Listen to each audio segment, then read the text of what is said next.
Hello there everyone, welcome to my hobby channel. This is my second video and once again it's a battle report. I'm sticking to 5th edition Warhammer Fantasy Battle again this time. In fact, I'm playing against the same opponent, Nathan, who has a beautiful Dark Elf army. In these reports, I'm trying to capture the vibe of the old White Dwarf battle reports, especially by using a top-down map so the actual action can be followed. I've tried to do a slightly better job with the photos this time than my first attempt, but all of the snaps are taken during the actual game at my gaming club, not in a fancy studio, so forgive the imperfections, please. I've used a combination of Photopea, Battle Chronicler, MS Picture Manager and PowerPoint to create all of this. Probably a better way to do it, but I'm just learning. This is now the 4th game that Nathan and I have fought with these two armies. We both had a little advice about our armies after the last video, and we've incorporated some of it. We are very much playing narratively rather than for competitive play though. We'd love to hear your comments on our armies, both for how to make them better and how to make them look better. The next big improvement on these videos definitely needs to be the sound. Hopefully I can get a better microphone and do something about it soon. The actual game was for Hate Club, which stands for Hackney Area Tabletop Enthusiasts. We're based at Bethnal Green Working Men's Club in the east of London, and I encourage anyone who's looking for an inclusive and welcoming gaming club to look us up on Facebook and come along to play. Nathan's forces are once again led by his near namesake, Nathan Noswell, who rides a cold one and most notably carries a blade of slicing to cut through my force's armour and a black amulet for protection. He leads Vengeance Served Cold, a small unit of 5 Cold One riders who have the Banner of Might to improve their combat effectiveness. As always, his lieutenant is Causewell Anatha, a sorceress who carries the Book of Asher to make her a level 3 magic user. Snow Ilnanatha is an assassin who lurks in one of the 2 squads of scouts, Karlon's Shadows and Samian's Stalkers. I don't know about him yet though. Dacon's Strikers are a unit of 10 crossbowmen. The Claws are 5 harpies who have been something of a nuisance in previous games. Severus the Confused is a War Hydra, which has that name for a reason, and I'm hoping it lives up to it in this battle. The Bolt Thrower Punisher has been brought along for this battle, and my knights will be keen to avoid being shot by it. My army is a Chaos army, led by Kovor the All-Seeing. He's a Chaos Master Sorcerer with the Mark of Tzeentch. I give him the Helm of Many Eyes to help if he's ever in a unit which gets charged. The Chaos Runeblade makes him a threat to any opponent. As I can't take any missile troops in this army, I always take Delgor the Surprising as one of the ways to quickly eliminate my opponent's missile threat. The Thunderlances are 5 Chaos Knights with Barding. I wouldn't normally take them in a 1500 point list, but my Marauder Horsemen are still at a delicate stage of painting. My Chaos Marauders provide a centre to the army. Although they are neither tough nor well armoured, they are numerous and led by Kovor, so I've never had any problems with them panicking. They even make it into combat occasionally. 2 units of Hounds are invaluable to this army. They soak up a lot of missile fire, helped by their toughness 4, and their high movement means I can control the board a little bit.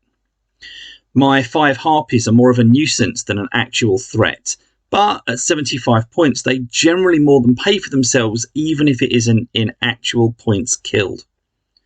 Detwiller's lads are 3 Ogres and they have a lot of high toughness wounds. Again, they don't always earn their points back, but they also can't be ignored and have always done a good job for me. We deployed using the meeting engagement rules from the 5th edition battle book. As Nathan had more forces than me, he had to go first.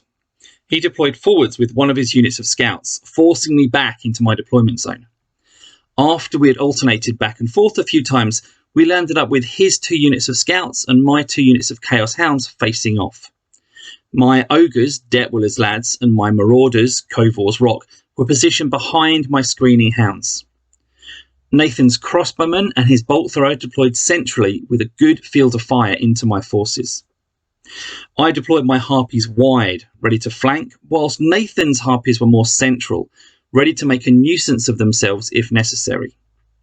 Nathan's General, his Sorcerer, and Cold Ones deployed on one flank by the Manor House, just behind Severus the Confused, the War Hydra, ready to sweep across the battlefield.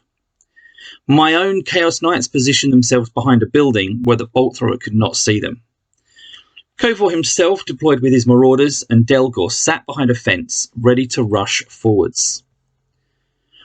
Once deployment was complete, I rolled to see how many Chaos Gifts I would have for this battle. Snake Eyes, though. I drew Eye of God, which I had no intention of using, and Eternal Battle, which I set aside for later use. I was worried, as some of the Chaos Gifts have been very useful in previous battles, but I'll just have to push through. For magic, I drew Blue Fire of Tzeentch, Pink Fire of Tzeentch, and Bolt of Change. With a maximum of 18 inches range on any of them, I would need to get up close.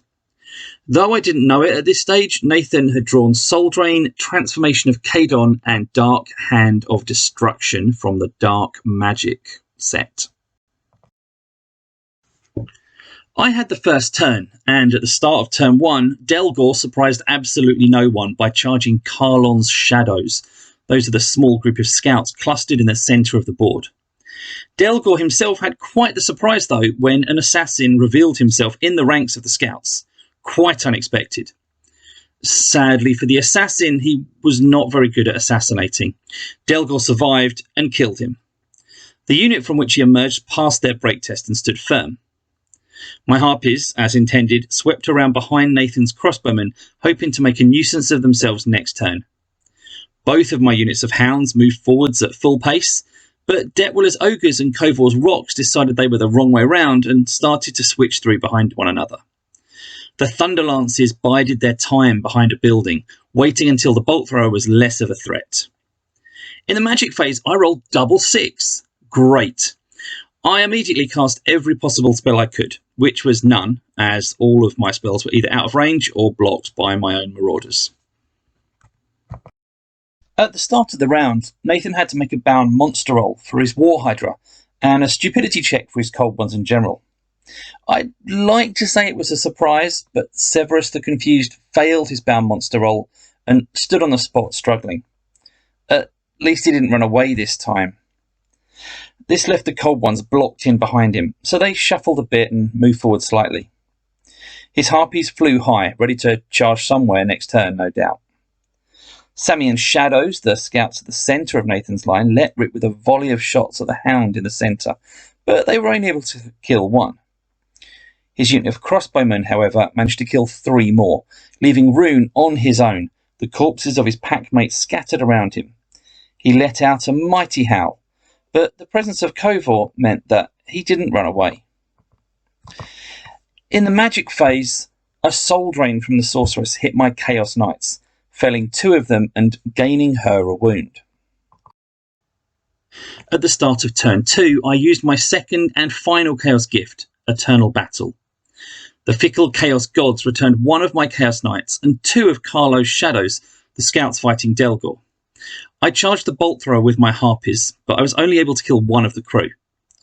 Fang's pack charged Samian's Stalkers in the middle of the board, avoiding their shots as they charged and killing 3, making them flee despite the proximity of their general. Rune, who is the only survivor of his pack, swung out to threaten the Dark Elf Sorcerer. Delgor had a surprisingly poor turn and only killed 1 scout. They stood their ground, but were unable to hurt him due to his excellent armour. My ogres and marauders kept advancing, hoping to get somewhere useful soon. In the magic phase, I cast Blue Fire of Tzeentch at the War Hydra, hoping to start whittling away at its wounds and reduce the strength of its flame attack. But it shrugged off the attack, and its scaly hide protected it completely. If you watched the previous battle report between Nathan and I, or read one of mine on Daka Daka, you may know why Severus the Confused has that name, and if you do, it will be no surprise that it once again failed its bound monster roll and stood around struggling. Elsewhere, Nathan's harpies charged mine and killed one, making them flee. My harpies managed to get far enough that they weren't killed, fortunately. That was enough to panic my nearby unit of Chaos Hounds. Nathan's Cold Ones and General repositioned themselves, ready to charge my Knights. They'd misjudged, however, as Nathan thought that my Knights had a 6-inch move, but Chaos Armour doesn't slow you down, so they have 7-inch movement. That might come back to haunt those Cold Ones. Nathan's general also shot at Fang, but he missed. Ha! Delgor killed a pair of scouts, and the survivors promptly legged it, only to be hacked down by Delgor as they fled. Magic. What magic? All the spells were dispelled. At the start of turn 3, my Harpies and Chaos Hounds rallied. Delgor charged the bolt thrower and killed the remaining crew member. Detwiller's lads, the ogres, charged Dakon's strikers, Nathan's crossbowmen. They took a wound on the way in, but sent those crossbowmen running and chased down the survivors, almost off the edge of the board. My knights charged the cold ones, making it by the smallest of margins, literally millimetres. They narrowly won that combat, but with the general nearby, the cold ones didn't go anywhere. Elsewhere, Rune legged it, hoping to claim a table quarter for me. My marauders advanced, very excited about the very real prospect of getting in on the action for once. In the magic phase, I cast Bolt of Change on the War Hydra, using total power. But it passed the toughness roll. Curses. Next, I cast Blue Fire of Tzeentch, hoping to do some damage, but Nathan used Destroy Spell and successfully reduced me to 2 spells. Not a very effective magic phase. In the third Dark Elf turn, Severus the Confused finally passed its bound monster roll and rampaged forwards, charging into the unit of marauders, who whooped with joy at finally getting into the action. It breathed fire on them, but Nathan rolled abysmally, and it only hit twice. Being in combat meant that the 2 hits were shared out, but Nathan rolled a 1 to win my marauder, and it saved the hit that it took itself. In combat, it did 2 wounds, and impressively, the marauders did 2 wounds back. At that point, because of the banner and the ranks, Severus failed another leadership roll, this time the break test, and legged it, pursued by my marauders.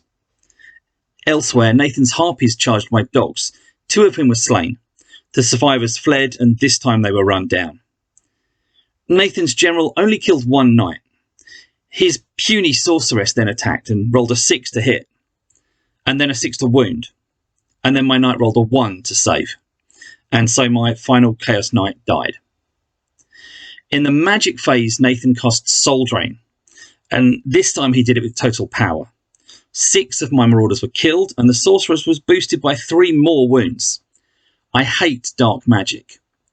With Kovor nearby, the marauders easily passed their panic roll, but the joy of making that War Hydra flee had been short-lived. In my turn 4, there was not a huge amount I could actually do. I wanted to get Kovor out of my marauder unit, ready to do some charging next turn, so the surviving marauders reformed to face the surviving cold ones instead of charging Severus. I couldn't ignore the War Hydra completely though, so Delgor charged across the table at it. It fled from his charge of course, and rolled a decent amount, so it lived to fight another day. Detwiller's lads and my sole surviving Chaos Hound were looking like they were out of the fight, but they moved into position to secure me some table corners. My Harpies moved into cover behind a hill. With no combat, we moved to the magic phase, and I rolled Snake Eyes. Using up the previous turn's power card 2, I cast Pink Fire of Tzeentch, expecting to do some serious damage. Nathan used a Dispel Scroll. Natch, I always forget he has a Dispel Scroll. At the start of Nathan's 4th turn, we gave some thought to how fleeing would interact with the Bound Monster rules. As far as we could tell, Bound Monster is not psychology, but it felt like it would be against the intent of the rules to make both a Bound Monster roll and a rally test. So we decided Severus the Confused would only need to make a rally test this turn, which it passed. I was hoping it would keep fleeing so I could run it down next turn, but at least this way it would have to spend a turn reforming and not shoot or charge me. Meanwhile, the cold ones also passed their stupidity test. The sorcerer and general split off from that unit, the remainder of whom turned to face the oncoming marauders. Nathan's Harpies took to the skies again, ready to sweep back down another time in turn 5. His general, being the heartless killer that he is, shot his crossbow, killing one of the marauders who was rushing over to give him a warm embrace. In the magic phase, Nathan cast Soul Drain. I used Mental Duel to dispel, and had to use Kovor's Tzeentch reroll to succeed. In the mental duel that followed, my sorcerer took a wound, which he shrugged off with his black amulet. In my 5th and final turn, my marauders charged the Hydra, probably the most action they've seen in a game so far, actually. They might land up regretting it, but they regret being breathed on by the Hydra before I stripped a few wounds even more. Sadly, they missed with every attack. Uh-oh. Nearby, Delgor charged the Cold One Riders and killed them both. Kovor himself charged Corswill, the Dark Elf sorceress, hoping to make short work of her with his runeblade. Sadly, he failed all of his attacks too, just like the Marauders. Kovor nearly took a wound from the sorceress, just like the one from the Knights, but in the end his black amulet saved him and bounced a wound back onto her. In the magic phase, I cast Pink Fire of Tzeentch and rolled a 6 for the number of hits, and a 2 for the strength, making it strength 6 overall. The 4 wounds I caused were just enough to kill her, as she was still loaded up on the souls of Marauders that she'd soul drained. With the game on the line, Nathan started setting up his final turn to try and claim the win. His general charged my remaining Marauders. By the time they'd been flamed, clawed and sliced by the general and the Hydra, the unit was no more. Delgor, surprisingly, did not flee at this gruesome spectacle. Elsewhere, Nathan's Harpies descended upon Rune, my sole surviving Chaos Hound, slaughtering him and claiming the table quarter. The game finished and we totted up the victory points. Delgor had reclaimed the standard that my Chaos Knights had lost. I had lost my Marauders standard, but Nathan had lost his Cold One standard, so that was even. I held 2 table quarters to Nathan's 1. Overall, Nathan had claimed 8 victory points from killing units to my 9. That meant a Chaos victory of 11 points to 9. This was an incredibly close battle that came right down to the final moments of the fight, and probably the most enjoyable game we've played yet. After the game, Nathan revealed that he has been taking the Sky Arrow of Nelloa in our games. He's been trying to lure Delgor up high, but I haven't flown high with Delgor for several games in a row now, and he's fed up not using it, so he told me about it. I guess I need to fly up high next game, wind him up for not having that arrow, and then he'll probably reveal he does have it after all and shoot me. I'm not sure. Nathan's Sorceress did really good work again. Soul Drain is just too much of a threat and I can't ignore it, but I also can't often prevent it. He always seems to get that spell and I hate it. By using the Book of Asher, Nathan also has a powerful magic user that doesn't use up too many of his points. There'll be a game soon in which Severus actually fails none or maybe just one unimportant bound monster roll, and it's going to then rip me to pieces. It did okay this time though. His scouts did not do their usual good work. Perhaps they deployed too far forwards or too centrally where I could get them early and still stay in the game, but prevent them from using their bows too much. Similarly, his crossbowmen did little, even from their central position. Last time, I said that putting the Cold One Knights on a flank might help get more out of them, and I think they were more effective this game, despite dying. Perhaps, though, their presence in the centre would help the missile units. I'm just thinking out loud and not really sure what to suggest. For once, Nathan didn't do a flying charge into the centre of my ranks, and that let my Marauders march forwards.